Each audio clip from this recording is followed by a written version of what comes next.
గాంధీ జయంతి సందర్భంగా హైదరాబాద్ ఎంజీ రోడ్లో స్వచ్ఛ భారత్ కార్యక్రమం నిర్వహించారు కేంద్ర మంత్రి కిషన్ రెడ్డి. ప్రధాని మోడీ స్వచ్ఛ భారత్ కార్యక్రమాన్ని 10 సంవత్సరాల క్రితం ప్రారంభించారని అన్నారు. ప్రజలు బాధ్యత తీసుకుని కారణంగా కార్యక్రమం విజయవంతం కావటం లేదన్నారు. అయితే ప్రస్తుతం స్వచ్ఛ భారత్కి అర్థం చెప్పే చైతన్యం చిన్నపిల్లల నుంచి ముసలి వారి వరకు వచ్చిందన్నారు కిషన్ రెడ్డి. కులమతాలకు అతీతంగా ప్రతి ఒక్కరూ స్వచ్ఛ భారత్ కార్యక్రమంలో పాల్గొనాలని తెలిపారు కేంద్ర మంత్రి.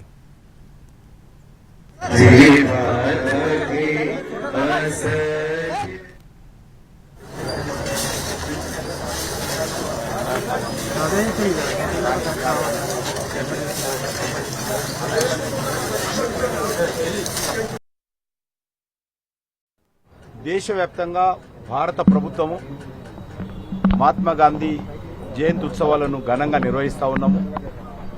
సరిగ్గా 10 సంవత్సరాల క్రితము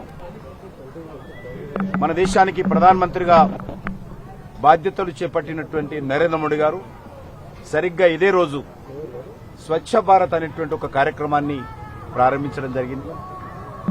దేశంలో అన్ని రకాలుగా మన పరిసర ప్రాంతాలు స్వచ్ఛతగా ఉండాలి, మన మనస్సులు స్వచ్ఛతగా ఉండాలి, ఆ రకంగా ప్రజలు ఆరోగ్యంగా ఉండాలి. ఈరోజు మన దేశంలో అనేక రకాల అభివృద్ధి చెందినప్పటికీ కూడా స్వచ్ఛత విషయంలో ప్రజల భాగస్వామ్యం లేని కారణంగా, ప్రజల సహకారం అందని కారణంగా, ప్రజలు బాధ్యత తీసుకోని కారణంగా ప్రభుత్వం తరఫున పారిశుభ్ర కార్మికులు ఎంత పరిశుభ్రం చేసినప్పటికీ కూడా అది విజయవంతం కావటం లేదు. కాబట్టి ప్రజల భాగస్వాములు చేయాలనేటువంటి ఒక సదుద్దేశంతో భారత ప్రధానమంత్రి నరేంద్ర మోడీ గారు 10 సంవత్సరాల క్రితము ప్రారంభించారు. 10 సంవత్సరాల ఈ కాలంలో ఒకసారి చూసినట్లయితే దేశంలో కోట్లాది మంది ప్రజలకు మరి ఈరోజు హాస్పిటల్ ఖర్చు తగ్గింది.